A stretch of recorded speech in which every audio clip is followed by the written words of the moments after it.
तो आज हम एंगल के बारे में डिस्कस करेंगे। जैसे आपने छोटी क्लासेस में एंगल्स के बारे में पढ़ा भी है ना? तो राइट एंगल कितनी डिग्री का होता है? 90 degree. Straight angle 180 degree. Complete angle 360 degree. तो आप लोगों को पता ही है वैसे एंगल्स के बारे में। इसमें हमारे पास पेयर ऑफ एंगल क्या होता है? Pair of angle. पेयर क्या होता है? जोड़ा। मींस टू को हम क्या बोलते हैं? पेयर। तो इसी तरह से एंगल्स में क्या होता है? टू एंगल्स जो है उनका एक कॉम्बिनेशन है। जैसे कंप्लीमेंट्री एंगल, कंप्लीमेंट्री एंगल। इसी तरह से सप्लीमेंट्री एंगल्स हैं, supplementary angle. Linear pair of angles. Number 4 adjacent angle.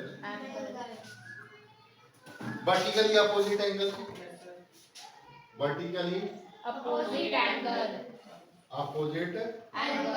Angles. Number 5 number 6 corresponding angles. Number 7 alternate interior angles. तो ये सारे क्या हैं? Pair of. अब इसमें कुछ एंगल्स ऐसे हैं जैसे वर्टिकली अपोजिट एंगल है। वर्टिकली के लिए आपको इस तरह की शेप दिखेगी, जैसे एक्स मान लेते हैं। हमें कैसे पता चलेगा वर्टिकली हम कैसे देखें? एक्स जहां टू लाइन जो है आपस में इंटरसेक्ट कर रही है, वो हमारे पास क्या फॉर्म करती है? वर्टिकल। कॉरस्पॉन्डिंग के लिए F, capital F.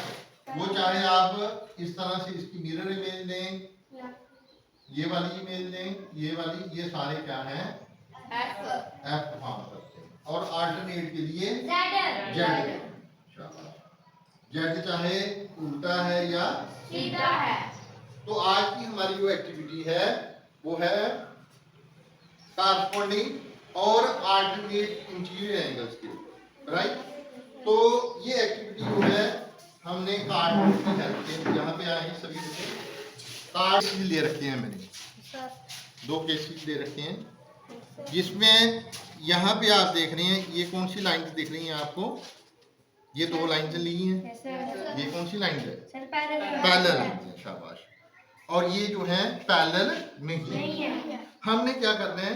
Paper cutting की हेल्प से इन एंगल्स को प्रूव करना है कि किस कंडीशन में कॉरस्पॉन्डिंग एंगल्स इक्वल होती हैं और किस कंडीशन में कॉरस्पॉन्डिंग एंगल्स इक्वल नहीं होते हैं। देखो बेटा, मैंने क्या किया, कॉरस्पॉन्डिंग आपको पता है एफ की शेप में होता है। अब यहाँ पे एफ जो है ये बन रहा है इधर हमारे पास, ये देख रहे हैं आप? ये तो यहाँ पे एंगल 1 और 2, अगर ये कॉरस्पॉन्डिंग एंगल जो हैं ये इक्वल आ जाते हैं तो ये जो कार्डबोर्ड जो है इसके ऊपर फिट आएगा। देख रहे हैं आप? यहाँ फिट आ गया। इस केस में जब लाइन पैरेलल, समझ आ रही बात? ये जो है लाइन पैरेलल के केस में जब हमने इसके ऊपर पूरा प्लेस किया, ये फिट आ रहा है, इसका बटेक्स इसके बटेक्स के ऊपर आपने रखना है और एक आर्म को मिलाना है, दूसरी ऑटोमेटिकली मिल जाएगी। तो इससे हमें ये पता चल रहा है कॉरस्पॉन्डिंग एंगल्स इक्वल है। When the lines are parallel then the corresponding angles are equal. अब दूसरा केस देखते हैं हम, जब हमारे पास लाइनें पैरेलल नहीं है। ये देख रहे हैं आप एंगल 1 और एंगल 2 दिख रहे हैं सभी को?